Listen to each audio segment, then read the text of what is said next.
Bom dia, senhores vereadores, ex-secretário Marcos Petrilli, cumprimentar também o nosso analista do Legislativo, doutor Ariane e demais membros. Inicialmente, secretário, eu gostaria que o senhor dissesse seu nome completo e a função que o senhor exercia na Secretaria Municipal de Saúde. Meu nome é Marcos Alexandre Petrilli e eu fui secretário municipal de saúde.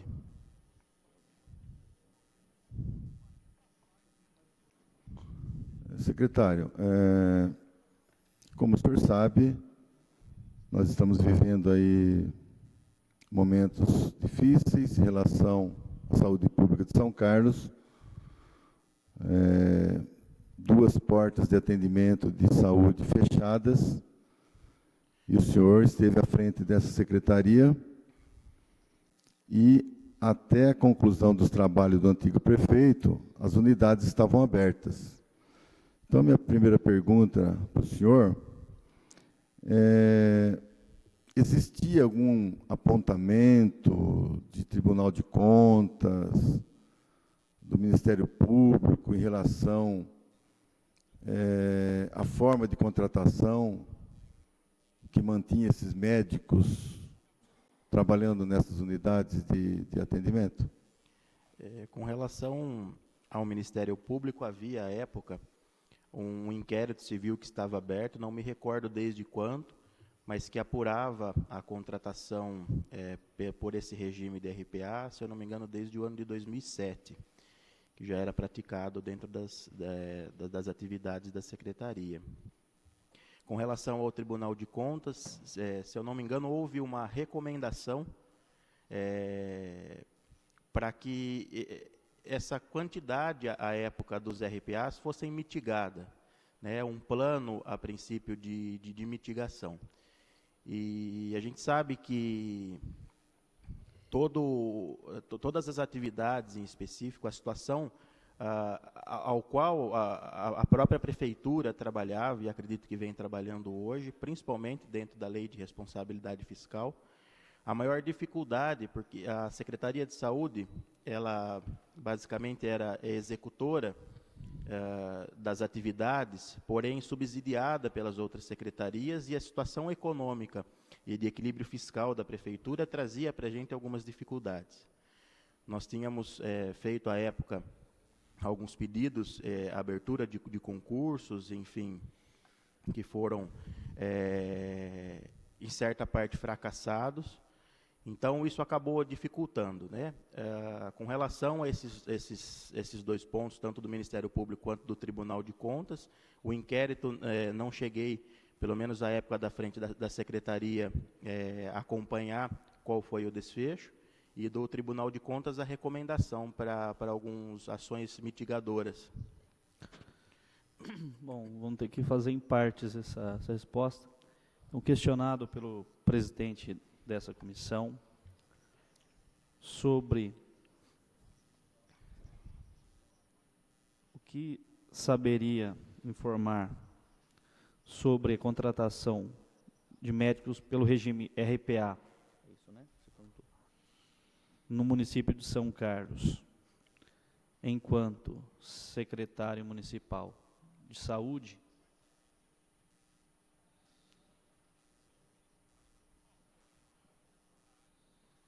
o depoente informou. Marcos, no começo, qual foi você disse de um primeiro momento, né? Eu não me recordo o que você disse, desse primeiro momento, e depois você partiu para a questão do inquérito. Sim. Nas duas vertentes, a princípio, com relação ao Tribunal de Contas, eu não me recordo na íntegra quais foram as recomendações, porque pontualmente vinham alguns questionamentos para que a Secretaria pudesse responder. Eu sei que havia a recomendação para as ações mitigadoras, né, para que o município ficasse atento a esse tipo de contratação. E com relação ao Ministério Público, havia um inquérito que apurava desde 2007 a prática, Porém, eu não cheguei a ver a finalização desse inquérito por ter saído, por ter deixado a secretaria. O depoente informou ter conhecimento de recomendações do Tribunal de Contas do Estado. Todavia, não se recorda integralmente o teor delas. O que se recorda é que foi orientado no sentido de instituir medidas mitigadoras para aos poucos acabando com esse tipo de contratação. Correto. Para aos poucos abolir o sistema de RPA do município. Com relação às ações do Ministério Público Estadual, sabe da existência de um inquérito civil. Todavia, desconhece o teor do mesmo. Eu não desconheço o teor, eu só não sei qual foi o desfecho. Não sei se ele foi aberto, está aberto ainda.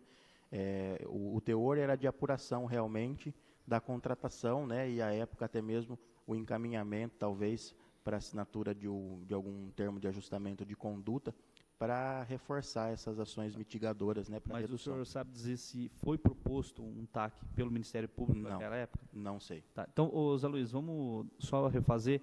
Com relação ao Ministério Público Estadual, sabe da existência de um inquérito civil voltado a apurar as contratações de médicos pelo regime RPA. Todavia, não sabe dizer se foi proposto neste inquérito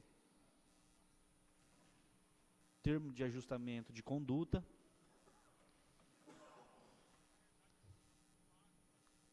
como também não sabe dizer se o presente inquérito já foi concluído. Ponto. É isso, Marcos? Correto. Secretária, se possível, com poucas palavras, mas fica à vontade se quiser se alongar. Então, nunca houve por parte do Ministério Público, do Tribunal de Contas, nenhuma notificação ou algo parecido com isso que chegasse ao senhor, talvez ao prefeito da época, dizendo: não pode mais contratar por esse regime e também não pode pagar mais esses profissionais. Chegou algo desse tipo? Não chegou.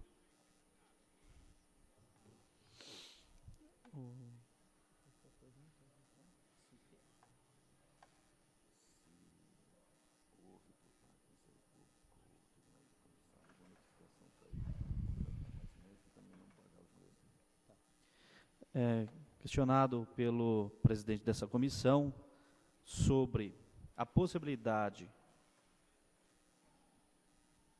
ou a ocorrência de notificação ou ordem do Ministério Público Estadual ou do Tribunal de Contas do Estado para que o depoente se abstesse de contratar médicos pelo regime RPA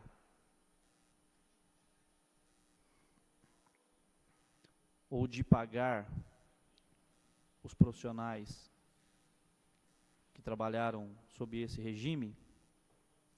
Nunca, né? Nunca.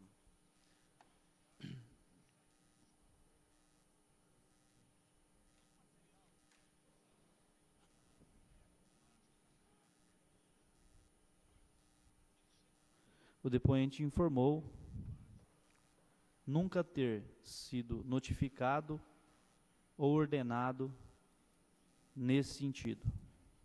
Ponto.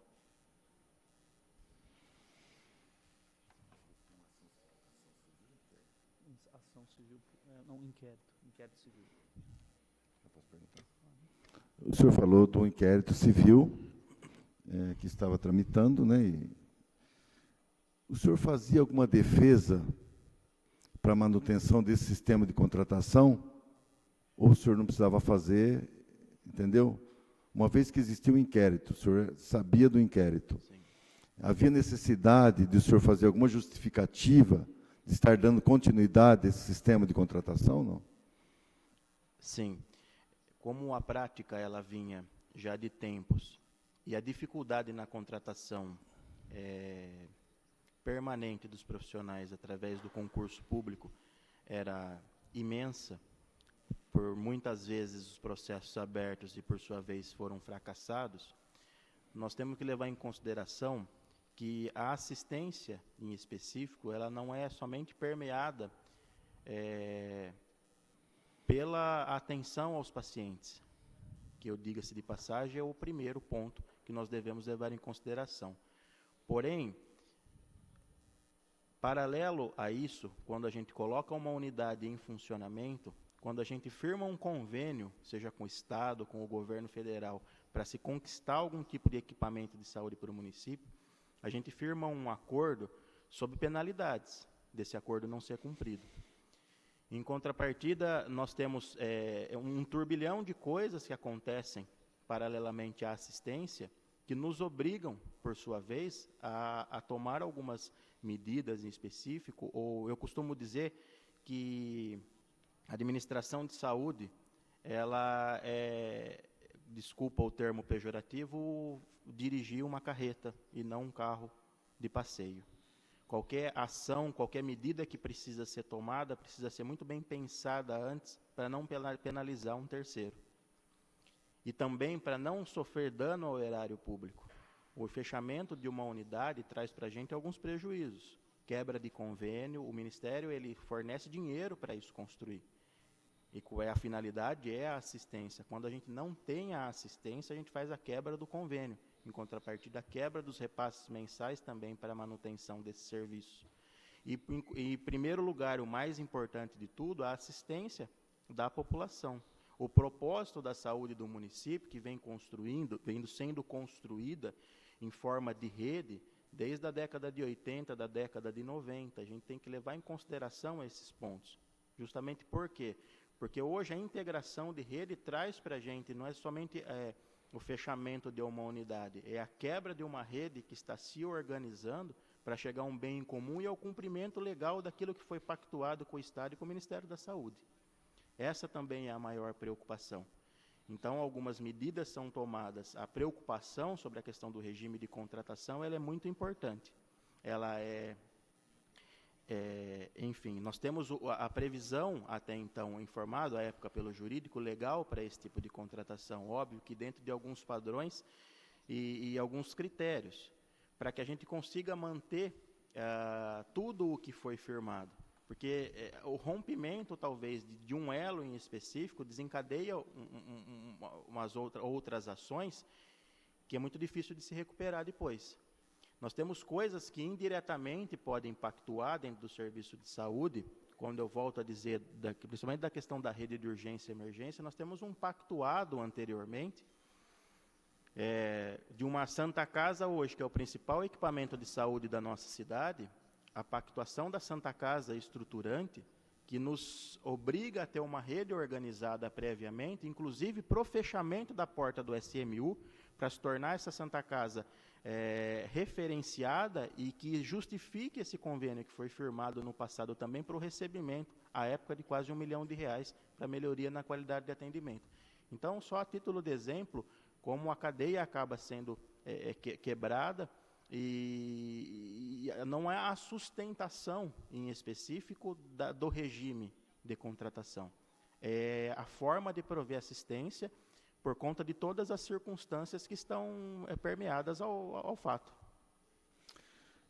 O senhor fez uma explanação, só para ajudar você até concluir, o senhor fez toda uma explanação, então eu quero só entender assim, então o senhor fazia sempre uma defesa explicando de toda essa cadeia que existia para não... Mais ou menos seria isso, não? Na verdade, é prover a assistência, não a qualquer custo, dentro da previsão legal. Dentro do inquérito civil, isso é uma defesa pessoal particular, entendimento, ele fez essa defesa dentro do Então é isso que a gente quer saber, se o senhor fez essa defesa dentro do inquérito, fora dele, é uma ou fora dele, como que seria? Pelo que eu me recordo... A quem o senhor se reportava nessa questão dessa defesa, para manter essa estrutura com essa preocupação que o senhor sempre teve, sabendo que poderia desencadear um monte de coisa? Sem dúvida. À época, o estágio ainda do inquérito estava de instrução com relação somente ao quantitativo desses plantões. Não, em momento algum eu me recordo de ter feito alguma defesa instruída no próprio processo. Questionado pelo presidente dessa comissão sobre o fato de ter praticado defesa dentro do inquérito civil proposto pelo Ministério Público, o depoente informa não ter praticado qualquer defesa nos autos do inquérito. Porém, relata que sempre prezou em suas ações, na condição de secretário municipal de saúde, pela manutenção da assistência ao usuário, e que a não contratação pelo regime RPA traria consequências sérias aos usuários. Inclusive, traria a quebra de convênios firmados com o governo federal, que destina recursos financeiros. Os recursos são destinados à unidade em especial? A unidade em especial. Recursos financeiros a unidades de saúde. Isso. Inclusive, informou que trabalhar com a saúde se assemelha a conduzir uma carreta. Sendo assim, cada ação deve ser muito bem pensada, pois gera consequências a terceiros. Ponto. É isso. O senhor saberia informar, secretário, se havia na sua época processo seletivo, concurso aberto, se havia dificuldade de contratação desses profissionais médicos? Sim, havia. Nós tivemos, não me recordo a quantidade, mas mais de um concurso público aberto com o não provimento de vagas. Nenhuma vaga? Nós tivemos, para alguns especialistas, o preenchimento de algumas vagas, para a rede de urgência e emergência, não. Tá. Questionado pelo presidente dessa comissão sobre a existência de concursos públicos à época em que o depoente era secretário municipal de saúde, informou o depoente que havia... Eram dois? Eram dois, né? Eu não me recordo. Eu sei que foi mais que um concurso. Tá. Informou que havia a existência de mais de um concurso público, sendo que para para a contratação de especialistas, houve o provimento de algumas vagas, e para urgência e emergência, Correto. e para urgência e emergência, o concurso restou fracassado, não havendo provimento de nenhuma vaga. Isso? À época, sim. Ponto. Secretário,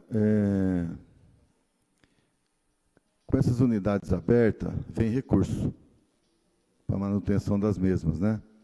Uma vez fechada, porque ela aberta, me parece que tem que alimentar o sistema, e fruto desse sistema alimentado, o recurso continua, demonstra que está vivo, né? A UPA está funcionando e os recursos passam a ter a continuidade de recebimento. Com elas fechadas, esses recursos deixam de existir, o município deixa de arrecadar? O senhor saberia informar? Sim. Preliminarmente, as UPAs, em específico, quando da sua abertura, preenchendo alguns pré-requisitos, inclusive corpo clínico e de enfermagem, ela passa a estar habilitada a funcionar. Quando ela recebe esse certificado de habilitação do Ministério, ela recebe um X por mês, não me recordo qual o valor agora, à época, se eu não me engano, era 100 e poucos mil reais mês.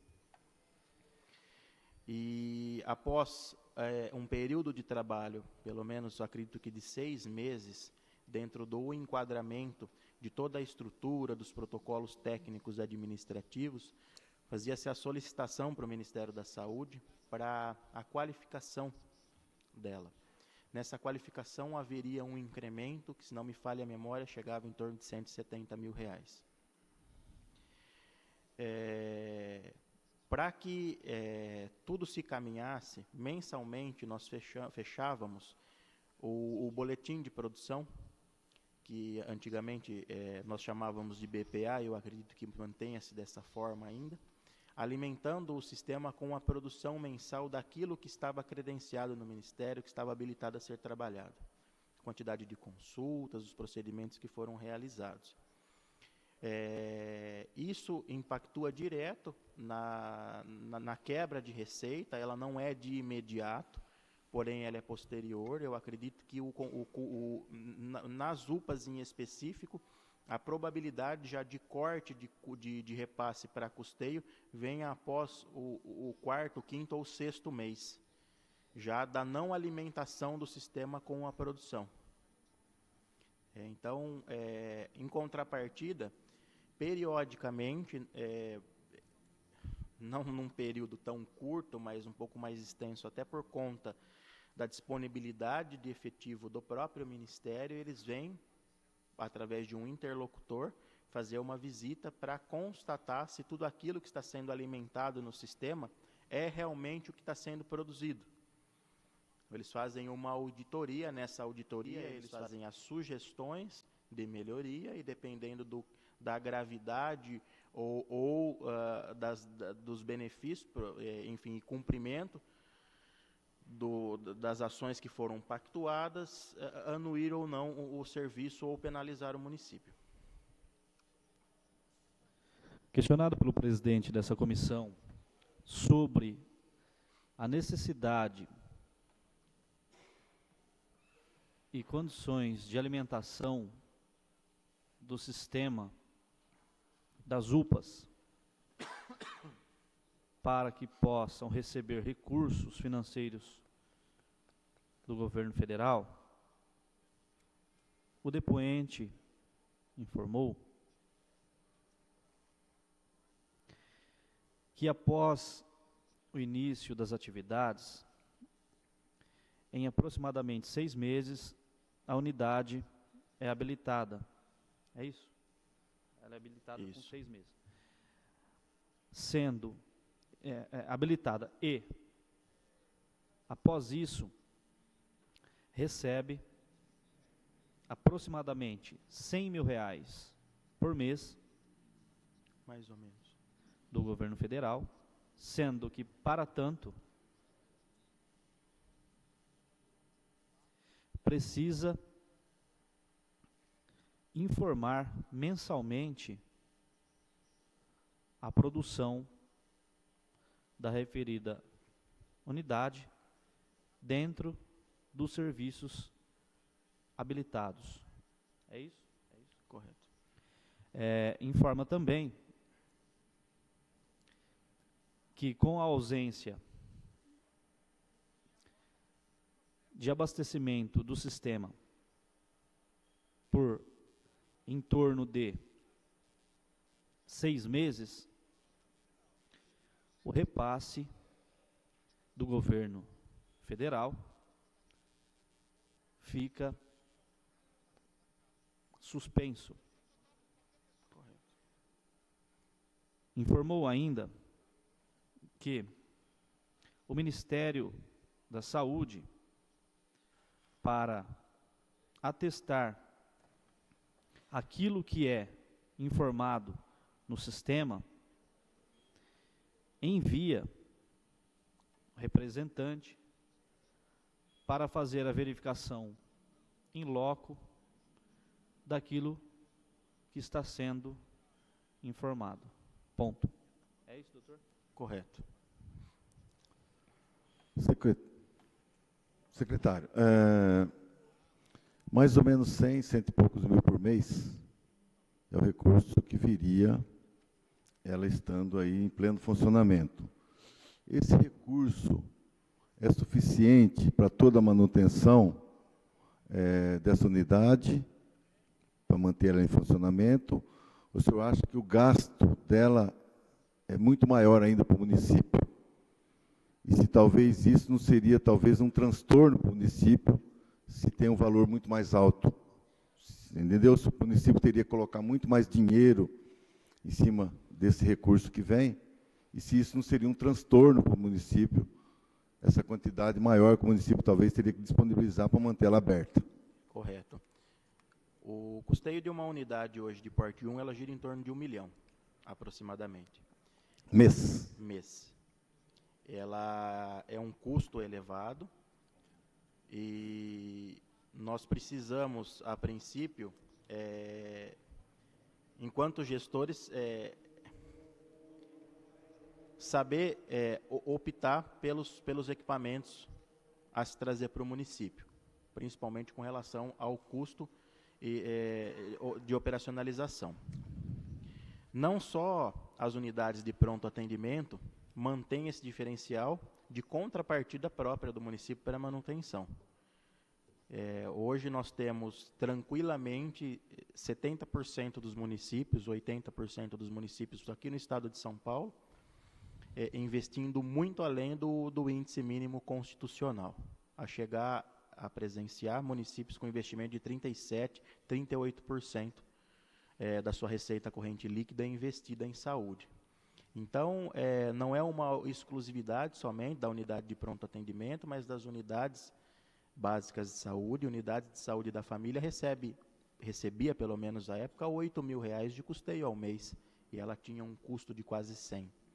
Então, está bem inferior ao que é subsidiado pelo Ministério da Saúde e pelo próprio governo do Estado.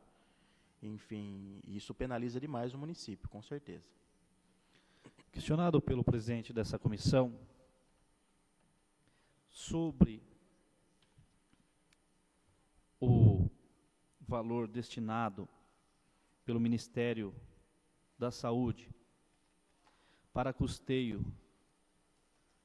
das UPAs, se o valor de aproximadamente R$100.000 por mês seria suficiente,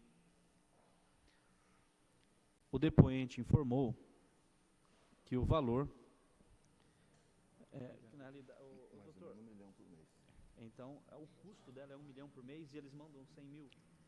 Habilitada em torno de 170 mil, para uma UPA de porte 1. Tá. Informou que para uma UPA de porte 1 são enviados em torno de R$170.000 por mês.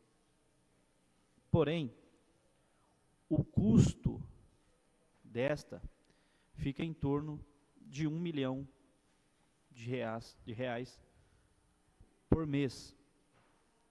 Sendo essa diferença, é o município que custeia? Vem alguma coisa do Estado ou não? Não, é o município que custeia.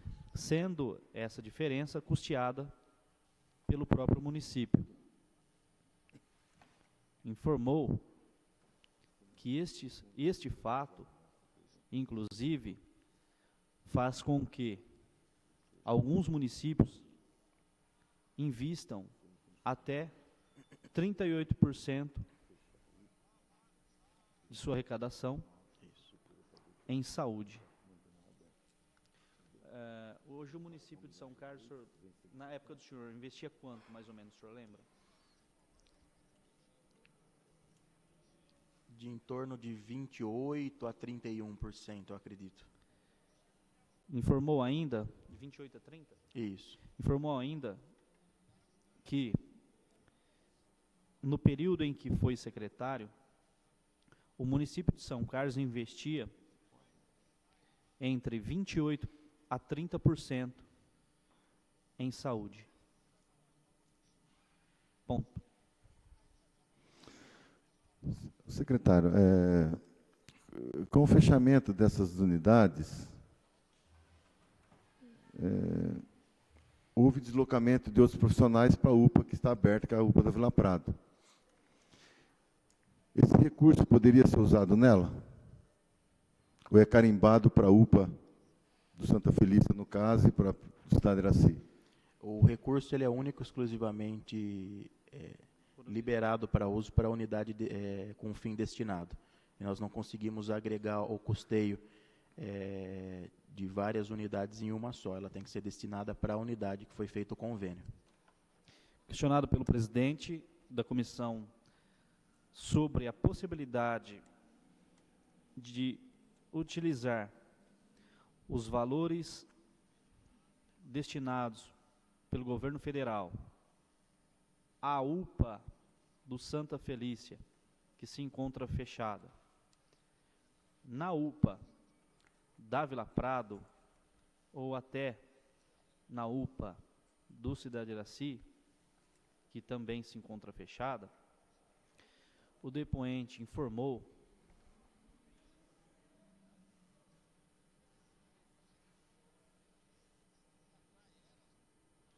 que a verba é exclusiva da unidade,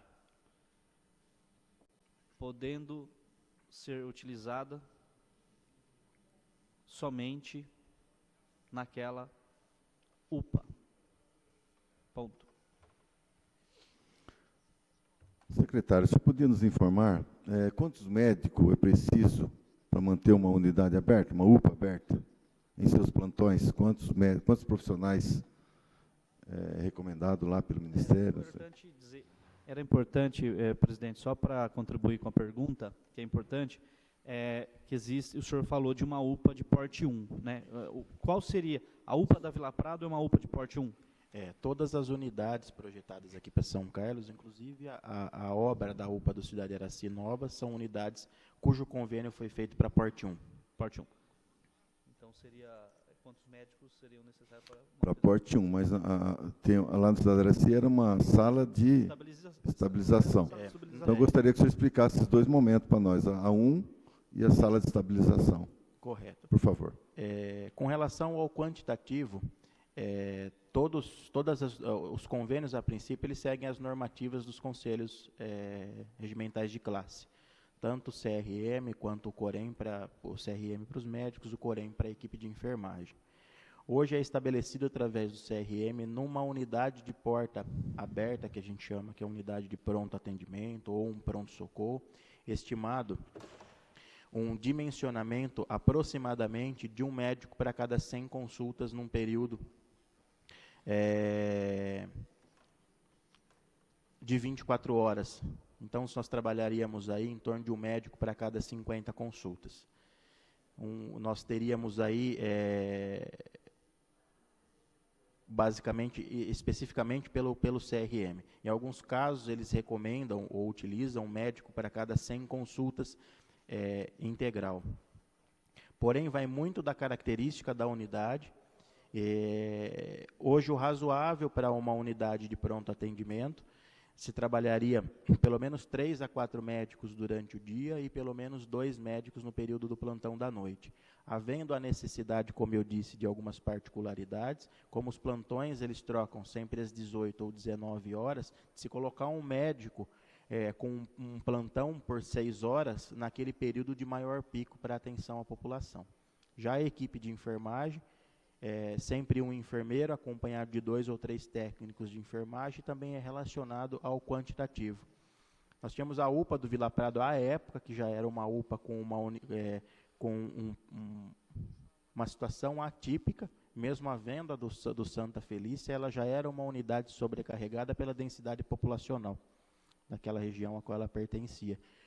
Principalmente pela população, não só da região, mas da população que precisava de atendimento também nas mediações do bairro do Cidade Iraci. Então, o percentual do público que era atendido também era das mediações do Cidade Iraci.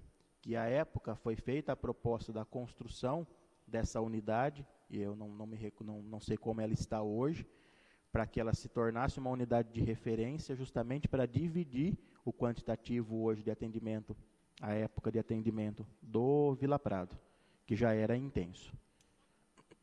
Questionado pelo presidente dessa comissão acerca do número necessário de médicos para o funcionamento de uma UPA de porte 1, o depoente informou que existe uma orientação do Conselho do quê? Do CRM, né? Conselho Regional de Medicina. Conselho Regional de Medicina. E o Conselho de Enfermagem é o COREM. Tá, tudo bem, mas o senhor diz que, segundo o Conselho, são quantos médicos? Eles fazem o cálculo de 4 consultas por hora. Num plantão de 12 horas, em torno de 50 consultas por médico. Onde faz a divisão pelo quantitativo de atendimento diário, né, e a necessidade de suprimento. Tá. Informou que, de acordo com o Conselho Regional de Medicina, há necessidade de um médico para cada 100 consultas. Para cada 50 consultas. Para cada 50 consultas, um médico. Daí, feito o cálculo aritmético. Sim. Uma unidade que atende em torno de 300 pacientes dia, sendo que o maior fluxo ele é no plantão durante o dia, nós trabalharíamos de 3 a 4 médicos por dia e de 2 médicos no período da noite. Tá. Seriam em torno de 6 médicos diários. Daí, fazendo o cálculo aritmético, se chegaria no número adequado. A título de exemplo, trouxe o exemplo de uma UPA que, tendo fluxo de 300 consultas por dia, necessitaria de 3 médicos no período do dia e 2 médicos à noite. Daí, havendo maior demanda em termos de consultas, aumenta-se o número de médicos. É isso, doutor? Correto. É isso. Com relação ao COREM, o senhor mencionou alguma coisa? Na verdade, segue as mesmas diretrizes, né? Tá. Para a equipe sempre de enfermagem, com os técnicos auxiliares para a unidade também. Tá. Ele questionou também, sobre a necessidade, o número de médicos necessários para o funcionamento da sala de estabilização. Correto. O senhor tem esse número, ou obedece a mesma regra? Ela obedece a mesma regra, porém pela capacidade física ela é um pouco menor, então o quantitativo ele diminui um pouco. Tá. Questionado pelo presidente dessa comissão sobre o número de médicos necessários para o funcionamento de uma sala de estabilização, como por exemplo a do bairro Cidade de Iraci, o depoente informou que o quantitativo obedece à mesma regra das UPAs, ou seja, a de um médico a cada 50 consultas. Ponto. Secretário, o senhor conhece muito bem a estrutura física da UPA da Vila Prado. O senhor acha que ela está preparada para abrigar 6, 7 médicos ao mesmo tempo, no mesmo plantão, para fazer atendimento? O senhor acha que existe sala suficiente para que todos os profissionais consigam fazer atendimento ao mesmo tempo para a população? Tem estrutura para isso? O senhor acha que comportaria essa quantidade de médico no plantão?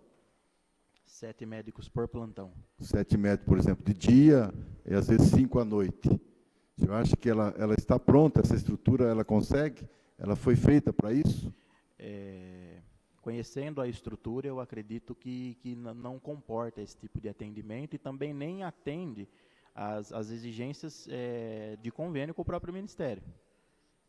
Ela é estabelecida por uma quantidade X de atendimento. Então, ela não está cumprindo.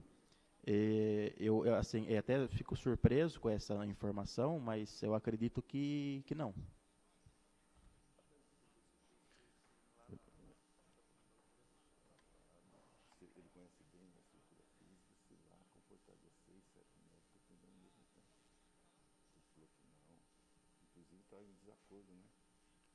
Correto.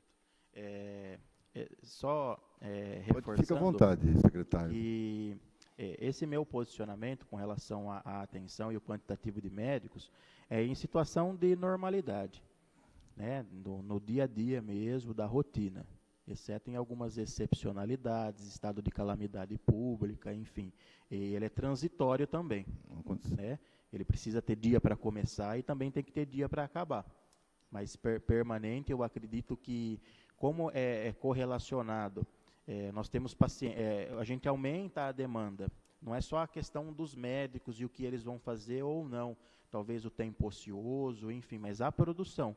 Com essa linha de frente médica, hoje a gente abre o que a gente chama do atendimento das próprias fichas, só que o paciente nem sempre ele recebe a bênção ali e volta para casa. Tem as observações ali de 6, 12, até 24 horas, o que é permitido pelo padrão ministerial. E havendo essa quantidade, e tendo-se talvez, eu não sei hoje como está a questão da referência específica de porta aberta, mas aumenta-se a quantidade de referência e a probabilidade de paciente em maca, enfim, em observação, em condições não adequadas. Então, acima de 4 médicos lá, não teria como esses médicos profissionais trabalharem. É isso que eu gostaria que o senhor fosse bem. Não há possibilidade de ter um trabalho com qualidade. O depoente solicitou que fosse esclarecido que sua opinião sobre o quantitativo de médicos nas UPAs se refere a condições normais de trabalho, não sendo aplicado este número em casos excepcionais, como calamidade pública ou outros casos semelhantes. Ponto. Só reforçando que isso é risco para o próprio paciente, pela quantidade dentro de uma estrutura física, inclusive de infecção de ordem hospitalar. Sim. Questionado pelo presidente da comissão sobre as condições de trabalho na UPA da Vila Prado, em especial, se naquela unidade, pela estrutura física, comportaria atuação simultânea, 6 ou 7? Simultânea de 6 ou 7, 6 ou 7 médicos, o depoente informou que a referida unidade não comporta atuação simultânea de mais de 4 médicos. Ponto.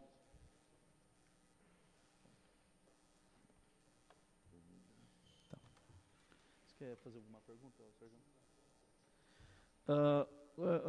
Doutor, eu gostaria que o senhor nos informasse se durante o período que o senhor esteve à frente da secretaria, o senhor foi em algum momento orientado, comunicado, oficiado pela Procuradoria-Geral do município sobre qualquer cautela ou precaução ou sobre qualquer assunto relacionado à contratação de médicos pelo regime RPA? Não houve essa orientação formal. Tá. Questionado pelo relator dessa comissão sobre a possibilidade do depoente ter sido notificado, oficiado, comunicado pela Procuradoria-Geral do município sobre qualquer ação ou cautela acerca da contratação de médicos pelo regime RPA, o depoente informou nunca ter recebido qualquer comunicado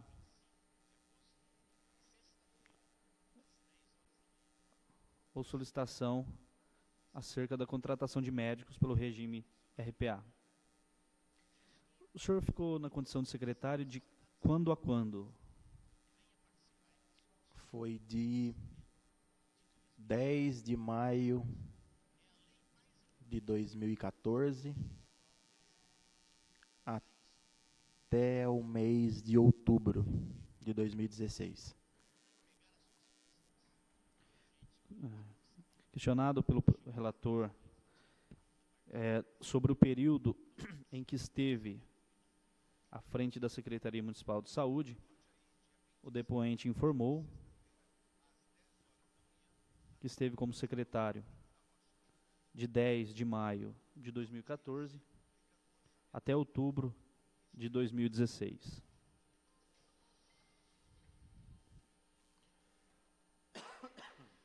Doutor, o senhor saberia informar para essa comissão a diferença entre uma UPA e uma sala de estabilização? Sim. Uma unidade de pronto atendimento, ela traz para a gente, a princípio, um conjunto de ações para garantia da atenção imediata do paciente, a estabilização dele, enfim, em casos críticos, para o referenciamento para a unidade de maior complexidade ou não. Ou a atenção imediata e a contrarreferência para a rede, para o acompanhamento das patologias. Ela é uma unidade intermediária de atenção. O senhor está falando da sala de estabilização? Da UPA de porte 1. Da UPA de porte 1. Isso. Então, nós temos ali alguns conjuntos específicos de ações que garantem essa atenção imediata ao paciente, de ordem secundária, que faça com que a gente tenha ali a sua atenção e estabilização, quando em casos críticos, para o referenciamento para uma unidade de maior complexidade. A sala de estabilização, na verdade, ela deveria... Doutor, só para eu já falar, relatar isso, senão eu me perco. Questionado pelo relator da comissão sobre a diferença entre uma UPA e uma sala de estabilização, o depoente informou que na UPA o paciente dispõe de uma estabilização e de um conjunto de serviços, conjunto de ações, conjunto de ações voltadas ao atendimento urgência e emergência? Urgência e emergência. De urgência e emergência, de ordem secundária. É secundária? Correto. E que, após esse atendimento, poderá ser levado ou destinado a unidades de maior complexidade. Acho que era importante a gente mencionar, doutor, que inclusive existe a necessidade, que acho que é legal, né, na UPA de ter esse quantitativo de médicos. Correto. Tá, posso mencionar isso? Sim. Na resposta? E que inclusive o número de médicos nas referidas nas UPAs devem obedecer o critério já mencionado do Conselho Regional de Medicina. Agora, doutor, gostaria que o senhor nos falasse sobre a sala de estabilização. Sim. A sala de estabilização nada mais é do que uma unidade integrante de uma unidade de pronto atendimento. Ela é como o próprio nome diz, uma sala onde o paciente vai para a própria estabilização dos seus parâmetros fisiológicos a princípio, para que garanta condições mínimas para que ele seja transferido para uma unidade de maior complexidade.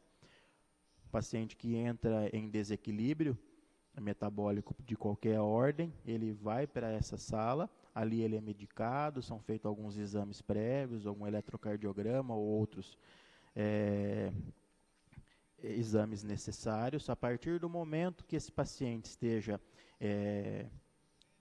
dentro de uma série histórica, isso pode ser em minutos, em horas, estabilizado, ele manteve os seus padrões equilibrados e ele apresente segurança para um transporte, seja ele terrestre, aéreo ou qualquer outra forma com segurança, ele acaba sendo referenciado para a unidade, para o devido tratamento. Então, ela é uma unidade intermediária. E aí ele é levado para uma UPA ou já para uma unidade de maior complexidade? Doutor? Ele vai para uma unidade de maior complexidade. Existia alguns pontos, alguns questionamentos com relação às atividades daquela unidade do Cidade Iraci, ao qual se chamava de sala de estabilização. Eu entendo que ele era um pouco mais do que a sala de estabilização, mesmo porque ela não só atendia a população crítica. Entra na sala de estabilização o paciente que ele precisa ser estabilizado. Não entra o paciente com gripe, não entra o paciente com dengue. Então, ela tinha um porte de atendimento, talvez não com todos os recursos de uma unidade de porte 1, de pronto atendimento. Mas, sim. Mas os serviços ali prestados, basicamente, eram os mesmos? De uma unidade de pronto atendimento, tá. De uma UPA. Somente, eu acredito que alguns exames complementares não se tinha disponível à época. Tá. Doutor, e o senhor, como já tinha nos trazido anteriormente, e o quantitativo de médicos que deveriam estar presentes ali naquela UPA, naquela sala de estabilização para que ela pudesse estar funcionando, é o mesmo orientado pelo Conselho Regional de Medicina, ou seja, 50, um a cada 50 consultas. Isso. Segue as mesmas diretrizes, independente do local de atendimento. Tá. Tem algumas... o que diferencia isso, eu falo para a rede de urgência e emergência. Tá. Questionado... bom, acho que está na mesma pergunta, né? Com relação à sala de estabilização, o depoente informou que a mesma se destina ao atendimento de urgência e emergência do paciente, para que este possa ser estabilizado e levado até uma unidade de maior complexidade. Que na sala de estabilização é realizado medicações e exames prévios. E que, inclusive, o número de médicos que devem estar na sala de estabilização, enquanto esta está em funcionamento, é o mesmo da UPA. Ou seja, um médico para cada 50 consultas,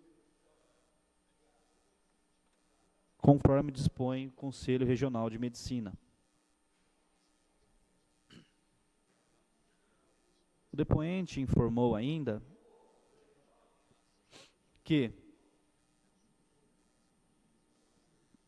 poucos exames não são oferecidos nas salas de estabilização, devido à pouca estrutura comparada a uma UPA de porte 1. É isso, doutor? Só para chegar a um entendimento, as salas de estabilização elas têm um atendimento específico, né? Quando a gente trata como sala de estabilização, a gente está se referindo à unidade do Cidade Araci. Tá. É a única que existe em São Carlos, né? Com essa denominação, sim. Nós temos outras, como eu disse, a sala de estabilização ela é integrante de um complexo de atendimento.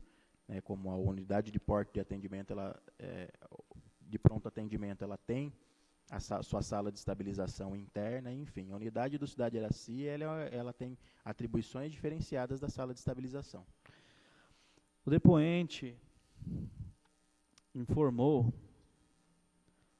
que as informações alusivas à sala de estabilização são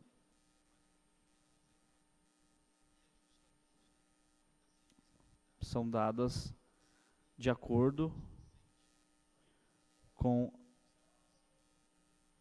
a sala de estabilização do Cidade Araci. Uma vez que, pela grande demanda do local, desenvolvia funções. A gente pode falar que a sala de estabilização do Cidade Araci ela desenvolvia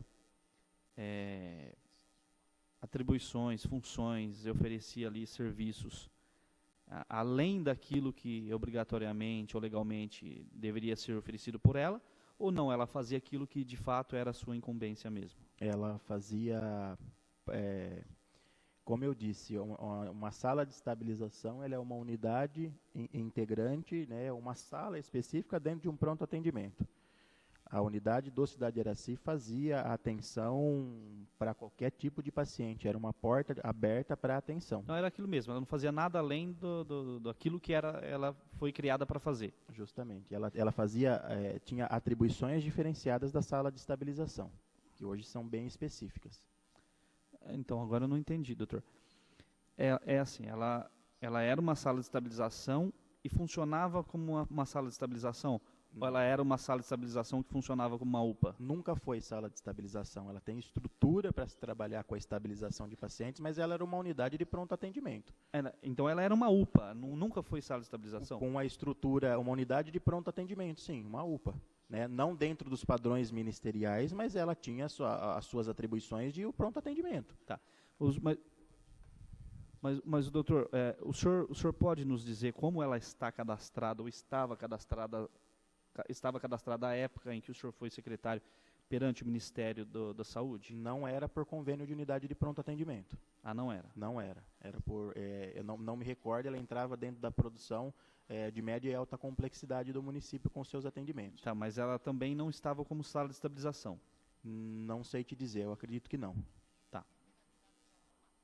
O senhor sabe se ela recebia algum valor? Não recebia. Não recebia, Não né? recebia. Tá. Em regra, as salas de estabilização recebem ou não? Recebem. Elas têm um convênio específico do Ministério, que podem sair da ordem de 25 a 300 mil reais, desde que inserida dentro das condições necessárias. A sala de estabilização, hoje, ela precisa de pelo menos 2 leitos ativos, mais 2 leitos de retaguarda para entrar em funcionamento, além de N equipamentos de estrutura. Coisa que ela nunca teve, Não. né, doutor? Então, ela não era nem UPA, quer dizer, eu estou falando isso formalmente. Formalmente, ela não era nem UPA, nem sala de estabilização. Sim. Mas, na prática, ela funcionava como UPA. Como UPA. Tá. É, o depoente informou, inclusive, que a sala de estabilização, fica até difícil agora.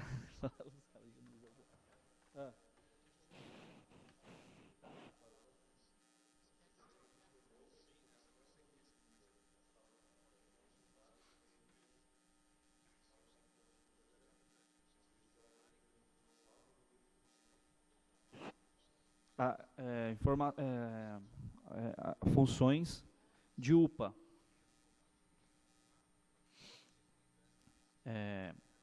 Informou, por último,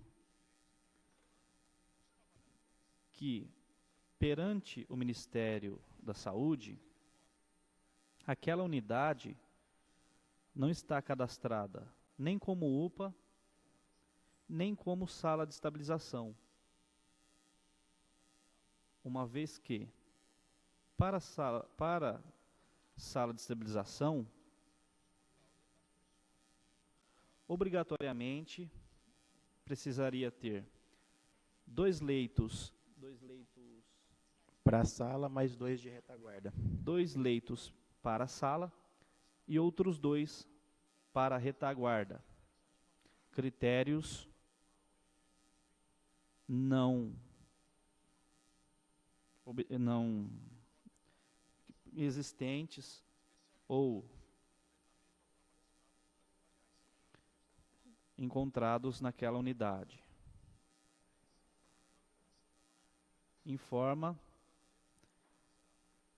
que não há repasse do Ministério da Saúde para aquela unidade.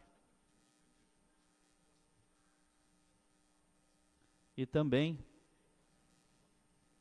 que aquela unidade sempre funcionou, na prática, como UPA. Nós vamos ter que suspender, porque o Sérgio saiu. Oi, Sérgio. Deixa eu mostrar o Sérgio rápido. Pergunta aqui no Sérgio, nós vamos ter que suspender. Coisinha, doutor. Nós vamos ter que suspender por alguns instantes, até que mais um membro retorne, vereador. Aí sim, com o retorno dele, a gente dá prosseguimento. Esses paranaenses só dá trabalho, cara. Tem que acabar com essa raça.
quê?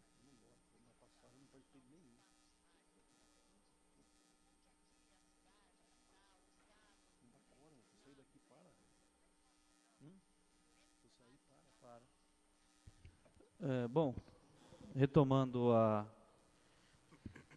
as oitivas da CPI, doutor, o senhor, na condição de secretário municipal da saúde, o senhor, quando estava na função, o senhor tinha conhecimento das escalas médicas, das unidades de saúde, inclusive dessa UPA do Cidade de Iraci? O senhor tinha, sim ou não? E com qual antecedência, com tanto tempo de antecedência, o senhor tinha conhecimento dessas escalas? Sim. Eu tinha o conhecimento da execução das escalas pelo quantitativo, já sabíamos que pela quantidade de atendimento precisava daquele quantitativo médico e de enfermagem, não tinha acesso prévio a essas escalas, né, sempre posterior como fechamento. Questionado pelo relator sobre o seu conhecimento das escalas médicas, das UPAs, inclusive da UPA do Cidade de Iraci, e com quanto tempo de antecedência o depoente tinha conhecimento, este informou que tinha conhecimento apenas do quantitativo em decorrência da demanda, mas não de forma específica das referidas unidades, inclusive por não ser ele, o senhor não era o responsável por essas escalas, né? Não. O responsável, não ficava sabendo com qualquer antecedência da formação dessas escalas. Doutor, e quem era o responsável, à época que o senhor foi secretário, em fazer essas escalas, em gerenciar essas escalas, fiscalizar e tomar conta disso aí? Quem era o diretor? Quem era que ficava responsável para o senhor dessa? À época, os diretores de departamento cuidavam da parte técnica, né? Em específico, da parte da atenção básica, era a Cláudia que fazia e a Denilva que fazia da parte de urgência e emergência com os seus subordinados. Tá, mas a escala médica das UPAs, Isso. quem ficava responsável? À época, na direção, foi a Denilva. Lenilva? Denilva. Denilva. Isso. Questionado pelo relator da CPI sobre quem era o responsável pelas escalas médicas das UPAs, o depoente informou que ela era diretora. Isso. Diretora do quê, doutor?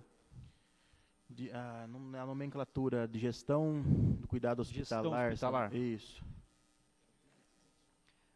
O depoente informou que a responsável por tais escalas era a senhora Denilva, que na época ocupava a função de diretora do departamento de atenção... Do cuidado hospitalar. Gestão do cuidado hospitalar. A diretora de gestão do cuidado hospitalar. Só ressaltando que a direção, abaixo da direção, tinham outros coordenadores e supervisores que praticamente executavam. Então, eu nominei a diretora, que era responsável pela execução das atividades, mas não propriamente ela, manualmente, que confeccionava as escalas, e sim os gestores, que eram outras unidades. Na época, nós tínhamos Santa Felícia, Vila Prado, o Cidade de Iraci, cada unidade tinha um gestor. Eu não me recordo agora, nominalmente, quem são. O depoente informou, inclusive, que para cada unidade, para cada UPA, foi designado um gestor. Porém, não se recorda os nomes dos gestores de cada unidade. Uma pergunta que eu ia fazer que agora eu esqueci. Doutor, o senhor, na época que o senhor foi secretário, os senhores trabalhavam também com regime de horas extras para médicos ou não?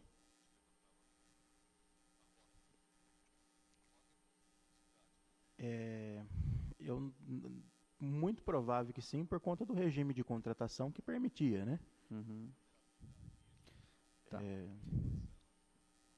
Questionado pelo relator sobre a contratação, sobre o pagamento de horas extras a médicos durante o período em que foi secretário,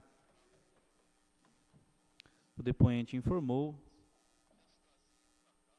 não se recordar, porém, acredita que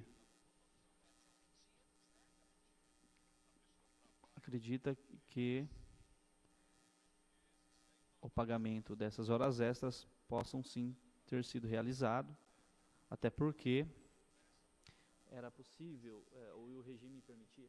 O regime de contratação dos concursados, sim. Até porque o regime de contratação dos concursados assim permitia.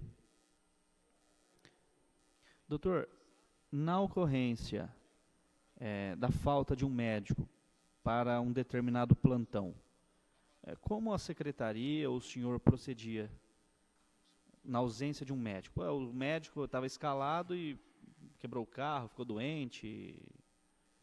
Como é que vocês faziam nesses casos?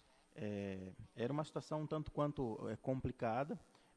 Os gestores, a princípio, das unidades, procuravam organizar com os demais médicos disponíveis na escala a cobertura daquela falta. Mas isso ficava, então, a cargo dos gestores, a cargo do diretor? É muito provável que a cargo do gestor, por conta da dimensão dos departamentos em específico, não daria para se tratar com certas particularidades, né, essas situações. Então, era mais uma organização mesmo local. Tá. Questionado pelo relator, como se procedia quando havia falta de médico para atuar em um determinado plantão, o depoente informou que a incumbência de resolver tal questão ficaria a cargo do gestor da referida unidade, que buscava, junto a outros médicos, a cobertura do plantão. Doutor, e no caso esse gestor não conseguindo outro médico para cobrir aquele vácuo, aquele espaço, aquele plantão, a unidade ela poderia trabalhar sem a presença de médicos? Não, em hipótese alguma. Nós, como eu disse, sempre havia a integração entre as unidades.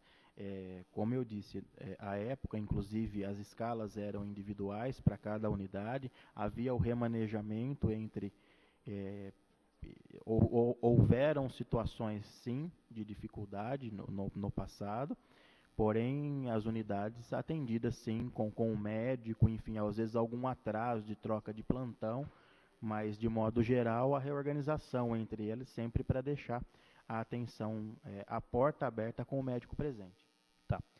Questionado pelo relator sobre a possibilidade de se manter uma UPA aberta sem a presença de médico, o depoente informou que tal situação não é permitida, que atrasos desses profissionais até são tolerados, mas de uma forma geral, a ausência de médicos ocasiona o consecutivo fechamento da unidade. Né? Doutor, esse caso da ausência de médicos, ele implica, inclusive, a sala de estabilização. Se fosse o caso, por exemplo, lá do Cidade de Iraci, então, ser uma sala de estabilização, ainda assim, ela tinha que ter um médico, e sem o médico, ela tinha que ser fechada. Justamente. Tá. Qualquer unidade de porta aberta para atendimento de urgência e emergência precisa da presença durante todo o período que ela fique aberta, seja 24 horas, seja 12 horas, a partir do momento que ela está de prontidão para atender a população nos casos de urgência e emergência, há necessidade sim do médico. Não só do médico reforçando, mas também da equipe de enfermagem, que também é muito importante para o acolhimento e o início da aplicação dos protocolos médicos. Questionado pelo relator dessa comissão sobre a aplicação do critério de fechamento da unidade não, peraí, eu vou ter que refazer essa. Questionado pelo presidente pelo relator sobre a aplicação do critério de existência de médicos para funcionamento da unidade à sala de estabilização,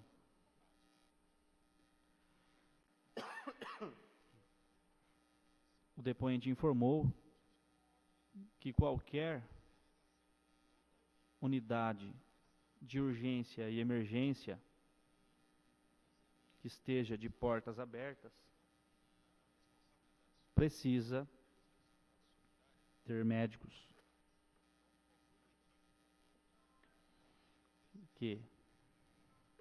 e não somente médicos, mas também toda a equipe de enfermagem. É isso, doutor? Correto. Eu não tenho mais perguntas. Não tem? Então, o senhor quer agradecer ele? Então, em nome da CPI, da Comissão Parlamentar de Inquérito, quero agradecer a Vossa Senhoria pela presteza de estar aqui hoje para contribuir com nossos trabalhos de investigar possíveis responsabilidades aí, civis, administrativas, durante de fatos que ocorreram esse ano de 2017, que envolveram inclusive a morte de uma criança lá na UPA do Cidade de Iraci. E nós, desde já agradecemos, eu agradeço em nome do presidente dessa comissão e de todos os membros, a vossa presença e que contribuiu muito com os nossos trabalhos. Muito obrigado. Tá bom? Sim. Eu agradeço e me coloco à disposição sempre que necessário para tratar dos mais diversos assuntos de interesse da comunidade, enfim, estou à disposição sempre. Eu agradeço e peço que o senhor só permaneça aqui até que o senhor faça a leitura da ata, do depoimento de Vossa Senhoria, para que o senhor possa assinar. Muito obrigado e um bom dia para o senhor.